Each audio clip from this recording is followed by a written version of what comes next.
പരിശുദ്ധ പരമ ദിവ്യകാരുണ്യത്തിനുണ്ടായിരിക്കട്ടെ. ഉടമ്പടിക്കൊരു പ്രശ്നമുണ്ട്. കൃപാസനത്തിന്റെ പ്രശ്നം എന്താ? പരിശുദ്ധമ്മയുടെ പ്രത്യക്ഷീകരണത്തിന്റെ ദൈവ മനസ്സ് ലോകത്തോട് സഭ വെളിവാക്കാൻ വേണ്ടിയുള്ള പ്രാർത്ഥനയാണ് പ്രത്യക്ഷീകരണ പ്രാർത്ഥന. ഉടമ്പടി പ്രാർത്ഥനയ്ക്ക് ഒരു ലക്ഷ്യമുണ്ട്. എന്താണത്?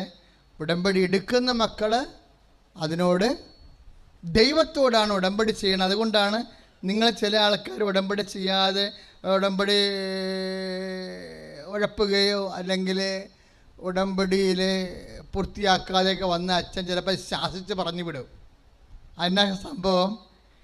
അത് നിങ്ങളോടുള്ള ശാസനയല്ലത്, അത് ദൈവത്തോടാണ് നമ്മൾ ഉടമ്പടി ചെയ്യണത്, നമ്മുടെ വിശുദ്ധീകരണത്തിനും ശുദ്ധീകരണത്തിനും വേണ്ടി.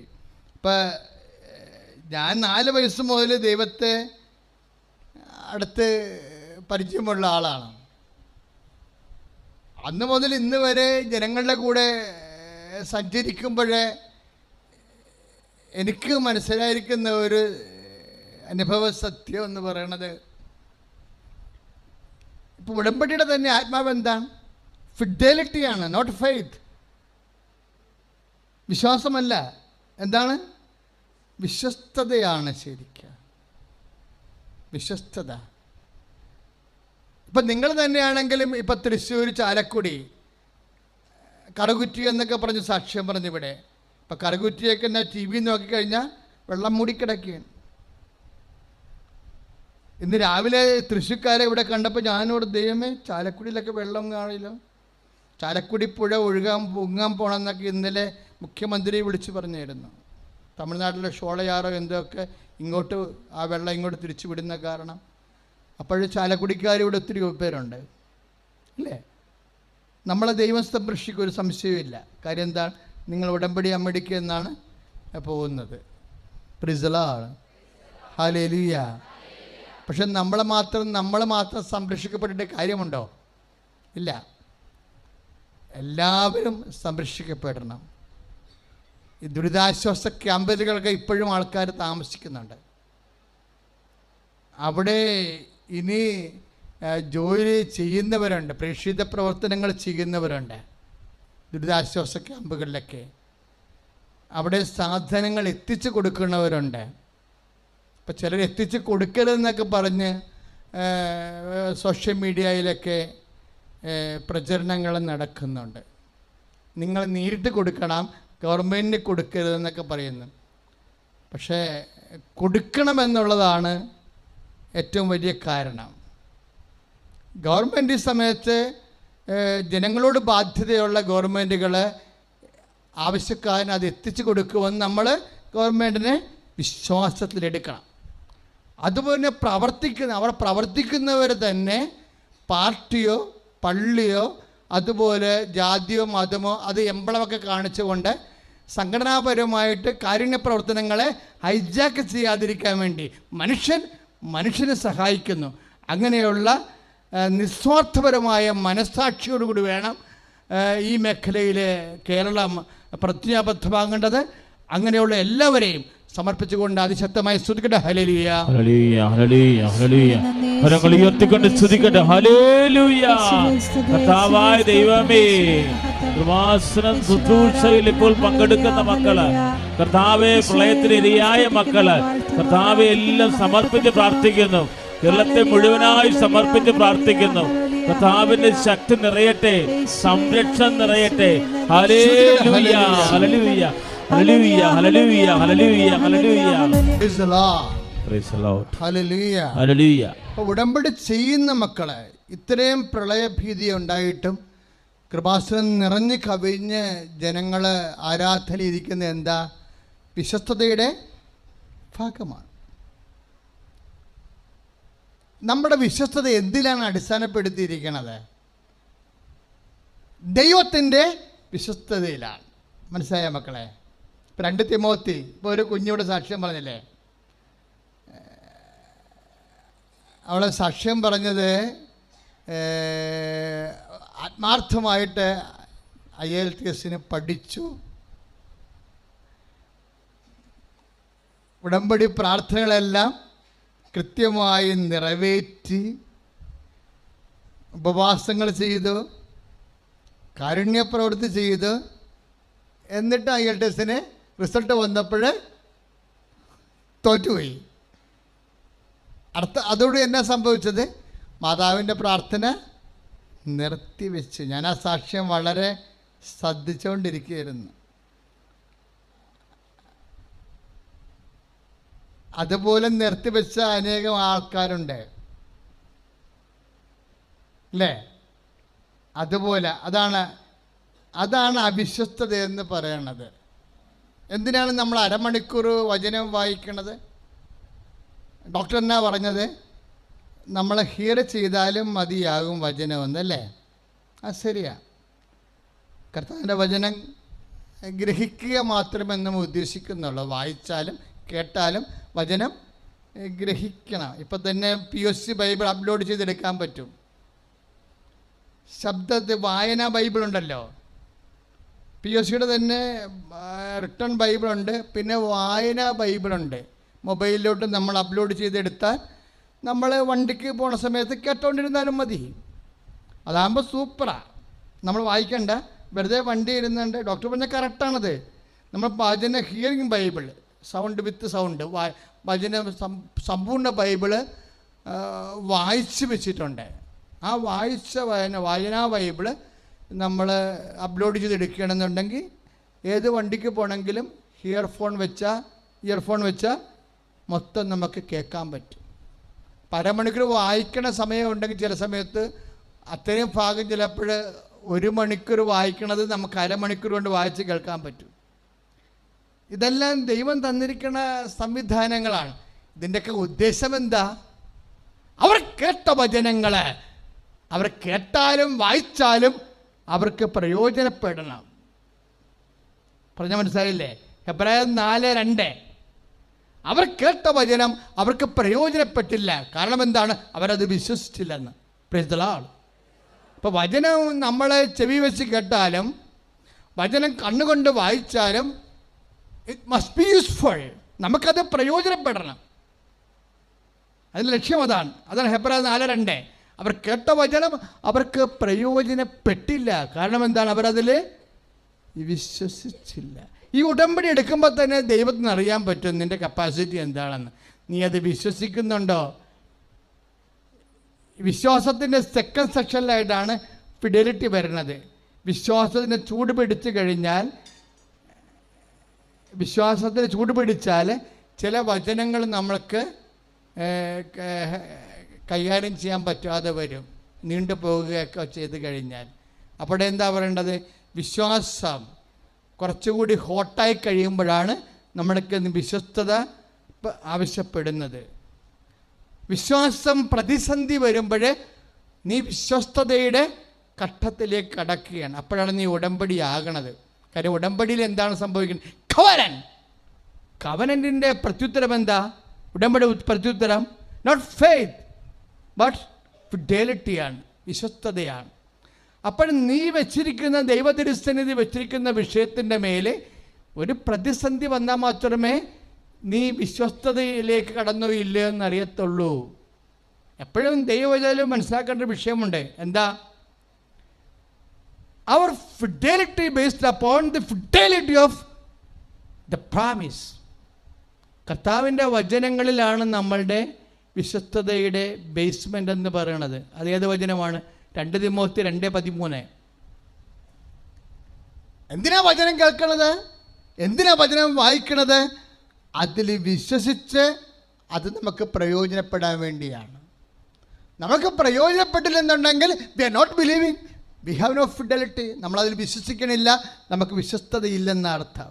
പ്രാർത്ഥിക്കുക. കർത്താവായ ദൈവമേ, അങ്ങയുടെ വചനം കേൾക്കുമ്പോഴേ അതെനിക്ക് പ്രയോജനപ്പെടാൻ ആവശ്യമായ വിശ്വാസത്താൽ വചനം പ്രലോഭനങ്ങളിലേക്ക് അകപ്പെടുമ്പോഴേ കർത്താവിനോട് വിശ്വസ്തയോടെ നിലനിൽക്കാൻ ആവശ്യം വിശ്വസ്തതയാൽ അഭിഷേകം ചെയ്യണമേ. ദൈവമേ, ഉടമ്പടി ചെയ്ത് ഞങ്ങളെ ഓരോരുത്തരെയും ആശീർവദിക്കണമേ. വിശ്വസ്തയോടുകൂടി ഉടമ്പടി പ്രാപിക്കാൻ, ദൈവത്തിന്റെ കൃപ യാചിച്ചെടുക്കാൻ, നിയോഗങ്ങളുടെ മേൽ കൃപ വർഷിക്കാൻ, വിശ്വസ്തയോട് വ്യാപരിക്കാൻ പരിശുദ്ധാത്മാവിനെ നൽകണമേ. Hallelujah, hallelujah, hallelujah.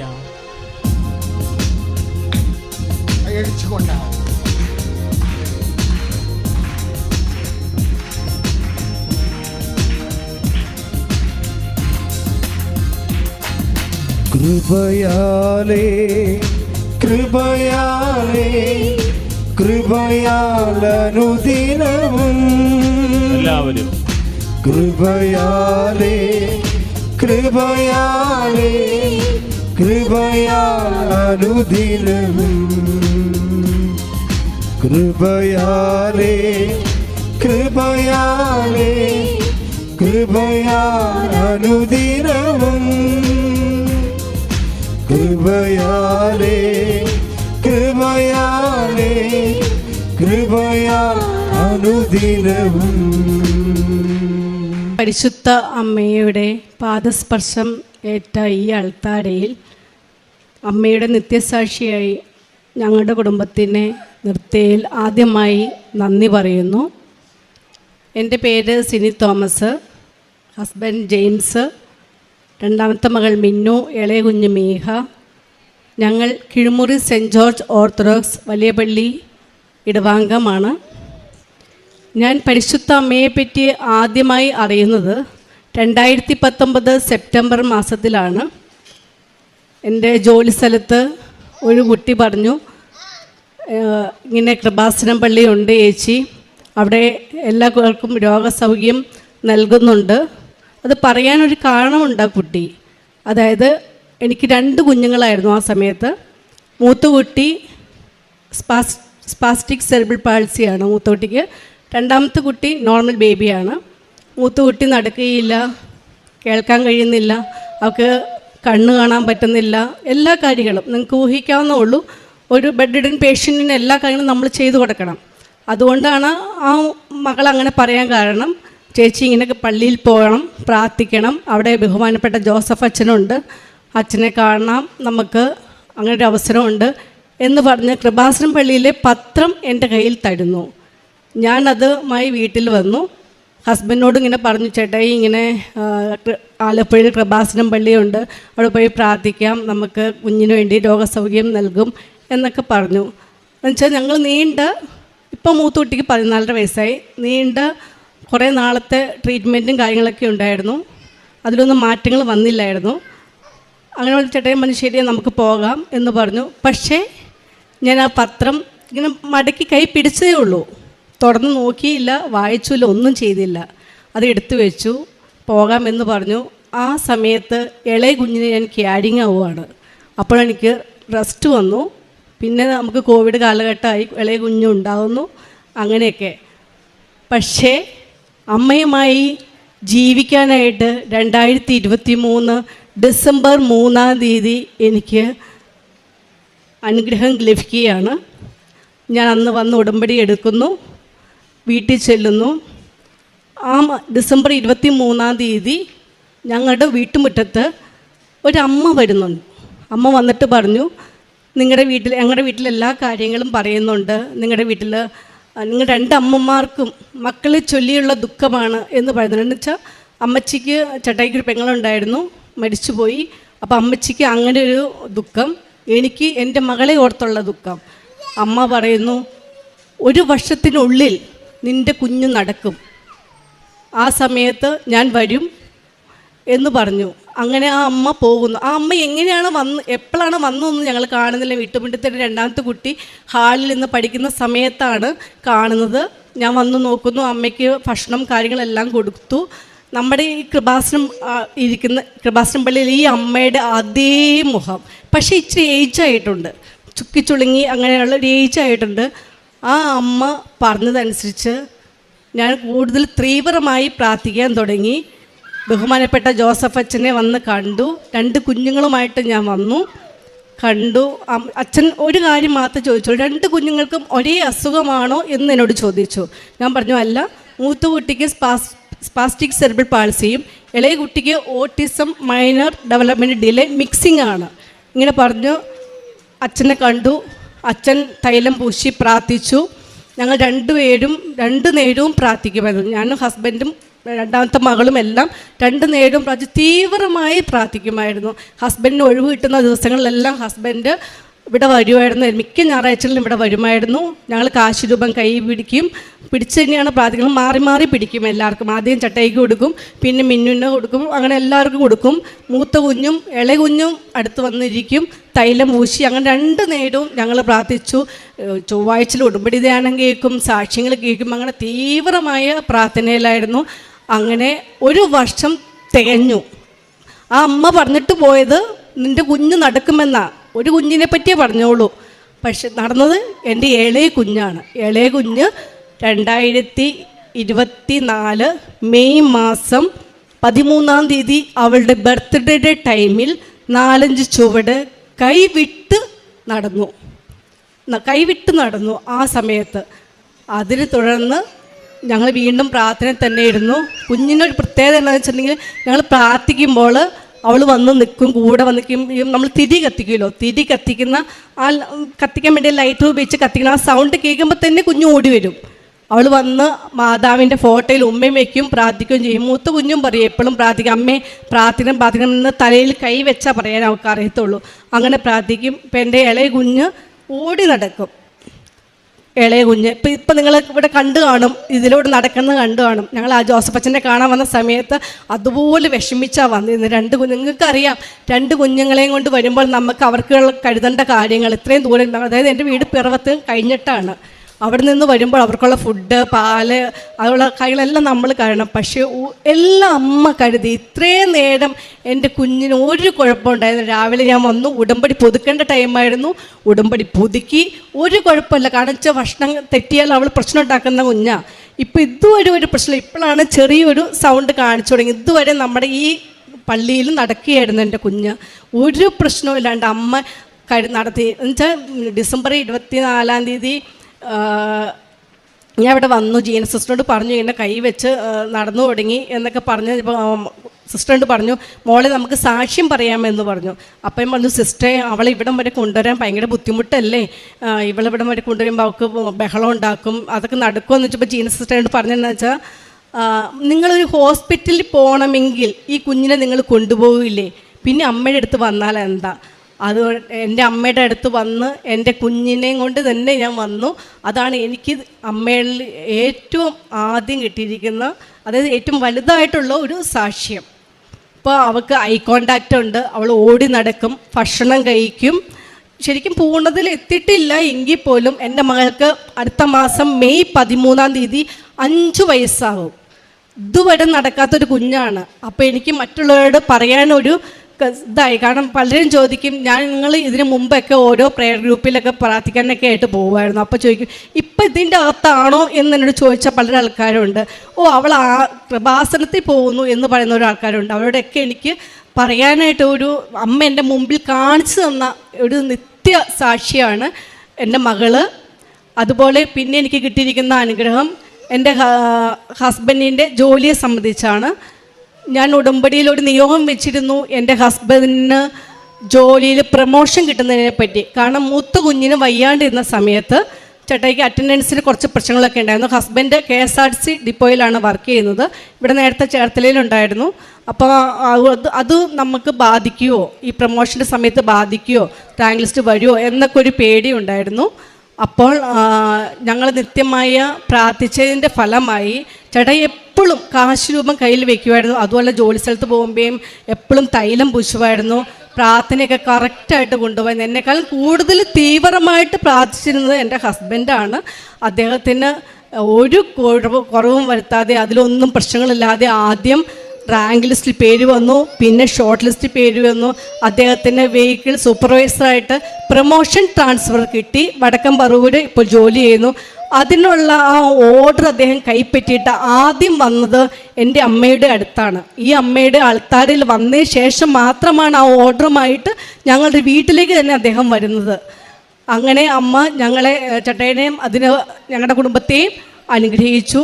പിന്നെ ഞാൻ പറഞ്ഞല്ലോ, ഞങ്ങൾ എപ്പോഴും തൈലം പൂശി പ്രാർത്ഥിക്കും, അതുപോലെ കാശുരൂപം കൈ കൊണ്ട് എടുക്കും. എപ്പോഴും എൻ്റെ മകൾക്ക് പഠനത്തിനും അതുപോലെ തന്നെ പല ആക്ടിവിറ്റീസിൽ അവളൊക്കെ ഉണ്ടായിരുന്നു. ഡാൻസ്, അതുപോലെ തന്നെ വാട്ടർ കളർ കോമ്പറ്റീഷനാണ്, പല കാര്യങ്ങളിലും പങ്കെടുക്കുമായിരുന്നു. ഈ അമ്മയുടെ തൈലം ആ ടൂൾസിലൊക്കെ ഞാൻ പറ്റിയിട്ടാണ് മകളെ ഓരോ കോമ്പറ്റീഷനും ഞാൻ വിട്ടിരുന്നത്. അതിനെല്ലാം അവൾക്ക് സ്കൂൾ തലത്തിൽ ഫസ്റ്റും സബ് ജില്ലാ കലോത്സവത്തിൽ A ഗ്രേഡും കൊടുത്ത് എൻ്റെ അമ്മ മാതാവ് അനുഗ്രഹിച്ചു. എൻ്റെ മകൾക്ക് ആത്മീയതയിലും കൂടുതൽ അറിവ് കിട്ടാൻ അത് കാരണമായി. അവളും പ്രാർത്ഥിക്കും. അതുപോലെ തന്നെ എല്ലാ മാസവും പത്രം വാങ്ങിക്കുമ്പോൾ കുറച്ച് പത്രം അവളുടെ കയ്യിൽ ഞാൻ കൊടുത്തുവിടും. കാരണം നീയും പ്രാർത്ഥിക്കണം, ഞാൻ ഉടമ്പടി എടുത്തു, എൻ്റെ കീഴിൽ നിന്ന് അനുഗ്രഹങ്ങൾ നേടുകയല്ല വേണ്ടത്, നീയും ഇത് എല്ലാവരോടും പറഞ്ഞ് നടന്ന് എല്ലാവരോടും പറയണം. നമ്മുടെ അമ്മയുടെ എങ്ങനെ നമുക്ക് കിട്ടിയ അനുഗ്രഹങ്ങളും അമ്മയെ പറ്റിയും എല്ലാവരോടും പറയണം എന്ന് പറഞ്ഞുകൊണ്ട് പത്രം അവിടെ കൊടുത്തുവിടും. അവൾ സ്കൂളിലും അങ്ങനെ എല്ലായിടത്തും കൊടുക്കും, ഞാനും കൊടുക്കുമായിരുന്നു. ഇത് ഞങ്ങളുടെ മറ്റൊരു അനുഗ്രഹമാണ്, അമ്മ തന്ന അനുഗ്രഹമാണ്. പിന്നെ എനിക്കുണ്ടായിരുന്ന എൻ്റെ ഒരു ജോലിക്കാര്യമാണ്.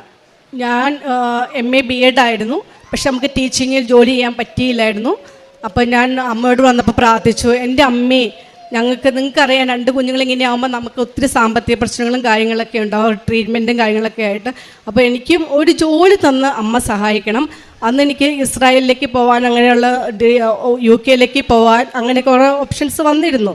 അപ്പോൾ ഞാൻ അമ്മയോട് പ്രാർത്ഥിച്ചു, അമ്മയുടെ ഹിതം പോലെ, ഒന്നുമില്ലെങ്കിൽ വിദേശത്ത് അല്ലെങ്കിൽ നാട്ടിൽ അമ്മയുടെ അടുത്ത് എൻ്റെ മക്കളുടെ കാര്യങ്ങൾ നോക്കി നടത്തുവാനായിട്ട് അമ്മ എനിക്കൊരു ജോലി തന്നെ, അമ്മയുടെ ഹിതം പോലെ എന്തുമായിക്കോട്ടെ ഞാൻ സ്വീകരിച്ചോളാം, എനിക്ക് കുഴപ്പമില്ല എന്ന് പറഞ്ഞ് ഞാൻ ഉടമ്പടി എടുത്ത് 2023 മെയ് മാസത്തിൽ ഞാൻ ഒരു സ്ഥാപനത്തിൽ, എൻ്റെ ഹസ്ബൻഡിൻ്റെ വീട്ടിൽ നിന്ന് 10 മിനിറ്റ് നടന്നാൽ മതി, അവിടെ ഒരു കോളേജുണ്ട്, ചെറിയൊരു കോളേജാണ്.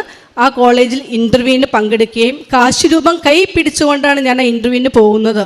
ഇൻ്റർവ്യൂവിന് പോയിട്ട് അമ്മയോട് പറഞ്ഞു, അമ്മയുടെ ഹിതം പോലെ തന്നെ നടക്കണം, എനിക്ക് ജോലി തരണം, എൻ്റെ കുഞ്ഞുങ്ങളുടെ കാര്യങ്ങൾ നോക്കി നടത്താൻ വേണ്ടി എനിക്ക് ജോലി തരണം എന്ന് പറഞ്ഞു. ആ ഇൻ്റർവ്യൂവിൽ ഞാൻ സെലക്ഷൻ ആവുകയും ആ സ്ഥാപനത്തിൽ ഞാൻ ജോലി ചെയ്യുകയും ഇപ്പോഴും ആ സ്ഥാപനത്തിൽ ജോലി തുടർന്നുകൊണ്ടിരിക്കുകയും ചെയ്യുന്നു. അഡ്മിഷൻ ഡിപ്പാർട്ട്മെൻറ്റിലാണ് ഞാൻ ജോലി ചെയ്യുന്നത്. അപ്പോൾ അങ്ങനെ എനിക്ക് അമ്മ അവിടെ നല്ല രീതിയിൽ പെർഫോമൻസ് ചെയ്യാനായിട്ടുള്ള അനുഗ്രഹം നൽകി. എപ്പോഴും അവിടുത്തെ പ്രത്യേകത വെച്ചാൽ അതും ഒരു ക്രിസ്ത്യൻ കുടുംബാംഗങ്ങളും അടങ്ങിയ ഒരു സ്ഥാപനമാണ്. അവിടെ പ്രാർത്ഥിക്കാൻ നമുക്ക് കുഴപ്പമില്ലായിരുന്നു. ഞാൻ ഇരിക്കുന്ന സീറ്റിൽ ചെന്നിരിക്കുമ്പോൾ അമ്മയുടെ പ്രത്യക്ഷീകരണത്തിൻ്റെ പ്രാർത്ഥനയും വിശ്വാസ പ്രമാണവും 7 സ്വർഗസ്ഥനായ പിതാവും 7 കൃപനിറഞ്ഞ മറിയവും ചൊല്ലി തൈലം ചുറ്റും എൻ്റെ സീറ്റിൻ്റെ ചുറ്റും ഞാൻ വരയ്ക്കും. അങ്ങനെ അത് അവർക്കും അറിയാം, സ്ഥാപനത്തിലുള്ളവർക്കും അറിയാം. അങ്ങനെ ചെയ്താണ് എല്ലാ ദിവസവും ഞാൻ ആ സ്ഥാപനത്തിൽ ജോലിക്ക് പോകുന്നത്.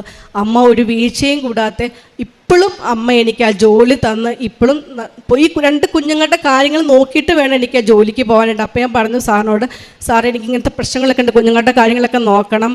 അപ്പോൾ സാർ പറഞ്ഞു, ഇനി കുഴപ്പമില്ല, നീ 12 മണിക്ക് വന്നാലും കുഴപ്പമില്ല, ഒരു സാലറി കട്ട് ചെയ്യാതെ, ഞാൻ ഇപ്പോൾ പോകുന്നത് 12 മണിക്കാണ് ആ സ്ഥാപനത്തിൽ ജോലിക്ക് പോകുന്നത്, ഒരു സാലറി കട്ട് ചെയ്യാതെ ഫുൾ സാലറിയോടുകൂടി, സാലറി എമൗണ്ട് കുറവാണെങ്കിൽ പോലും എനിക്ക് ഇപ്പോഴും ആ സ്ഥാപനത്തിൽ ജോലി ചെയ്യാനായിട്ട് അമ്മ മാതാവ് അവസരം തന്നു. അതിന് 1000 നന്ദി. പിന്നെ എൻ്റെ മമ്മിയും അനിയത്തിയും എന്നേക്കാൾ മുമ്പേ ഉടമ്പടി എടുത്തിരുന്നു. കാരണം എൻ്റെ മമ്മിക്ക് ചില പ്രശ്നങ്ങളുണ്ടായിരുന്നു. മമ്മിക്ക് വെള്ളം ഇറക്കാൻ പോലും പറ്റാത്തൊരവസ്ഥയുണ്ടായിരുന്നു. അതുകൊണ്ട് അനിയത്തിയും ഹസ്ബൻഡും മമ്മീനെ കൂട്ടിക്കൊണ്ട് വന്ന് ഇവിടെ ഉടമ്പടി എടുപ്പിച്ചിരുന്നു. അങ്ങനെയാണ് മമ്മിക്ക് ഭക്ഷണം കഴിക്കാനൊക്കെ സാധിച്ചത്. ഈ അനിയത്തി ഒത്തിരി പ്രാവശ്യം IELTS എഴുതിയിരുന്നു, പക്ഷെ പാസ്സായില്ല. OET എഴുതാനായിട്ട് തീരുമാനിക്കുകയും ഞാൻ അവളോട് പറഞ്ഞു, ഇങ്ങനെ ജോസഫ് അച്ഛനെ വന്ന് കണ്ടു കഴിഞ്ഞിട്ടുണ്ടെങ്കിൽ എല്ലാവരും തന്നെ OET പാസ്സാവുന്നുണ്ട്. അപ്പം അങ്ങനെ ജോസഫ് അച്ഛനെ കാണാനൊരു അവസരം അവൾക്ക് കിട്ടുകയും, അവൾ ഉടമ്പടിയിലായിരുന്ന സമയത്താണ് കേട്ടോ. അങ്ങനെ ഇവിടെ വന്ന് ജോസഫ് അച്ഛനെ കണ്ടു, പ്രാർത്ഥിച്ച് അച്ഛൻ കൊടുത്ത കാശ് രൂപം കൈ പിടിച്ചുകൊണ്ട് പോയി. അവൾ OET പാസ്സായി. അത് റിസൾട്ട് നോക്കുന്നത് നമ്മുടെ അമ്മയുടെ അൾത്താരയിൽ നിന്നുകൊണ്ടാണ്. അവൾ ഇവിടെ നിന്നാണ് ആദ്യം അമ്മയോടാണ് അവൾ ആ OET പാസ്സായ കാര്യം പറഞ്ഞത്. അത് കഴിഞ്ഞിട്ട് അവൾ അയർലൻഡിൽ പോകുന്നു. അയർലൻഡിൽ പോയി പക്ഷേ അവിടെ ചെന്നപ്പോൾ തിയറി പാസ്സായി, പക്ഷെ പ്രാക്ടിക്കൽ പാസ്സായില്ല. കാരണം നോർമലി ഉടമ്പടിയിലേക്ക് വെച്ച് അവൾ ഉഴപ്പാൻ തുടങ്ങിയിരുന്നു. ഞാൻ പറഞ്ഞു സാരമില്ല, ഞാനതൊരു നിയോഗമായി വെച്ച് അമ്മയുടെ അടുത്ത് വന്ന് ഞാൻ പ്രാർത്ഥിച്ചോളാം. അവൾ ആ തിയറി പ്രാക്ടിക്കൽ എഴുതുന്ന സമയത്ത് ഞാൻ ഇവിടെ വന്ന് ധ്യാനം കൂടുകയും പ്രാർത്ഥിക്കുകയും ചെയ്തു. ഇവിടുത്തെ നമ്മുടെ ബ്ലെസ്സിങ് തരുന്ന അച്ഛൻ്റെ അടുത്തും പ്രാർത്ഥിച്ച് പറഞ്ഞു. അപ്പോൾ അച്ഛൻ പറഞ്ഞു ഒട്ടും വിഷമിക്കണ്ട എന്ന് പറഞ്ഞു. അങ്ങനെ അവൾ ആ പ്രാക്ടിക്കൽ എക്സാം പാസ്സാവുകയും ഇപ്പോൾ അയർലൻഡിൽ ജോലി നോക്കുകയും ചെയ്യുന്നു. അമ്മയുടെ പ്രത്യക്ഷീകരണത്തിന് സാക്ഷിയാവാൻ അവൾക്കും കഴിഞ്ഞു. അവളിപ്പോഴും ആ ഉടമ്പടി തുടർന്നുകൊണ്ട് തന്നെയാണ് ഇരിക്കുന്നത്. ഓൺലൈനാണെന്ന് മാത്രം. കാരണം ഇപ്പോൾ തീർത്ഥാടനം മാറി ഓൺലൈനിലേക്ക് ചേഞ്ച് ചെയ്തല്ലോ. അവളും കാരുണ്യപ്രവൃത്തികളെല്ലാം ഇപ്പോഴും ചെയ്തുകൊണ്ടിരിക്കുന്നു.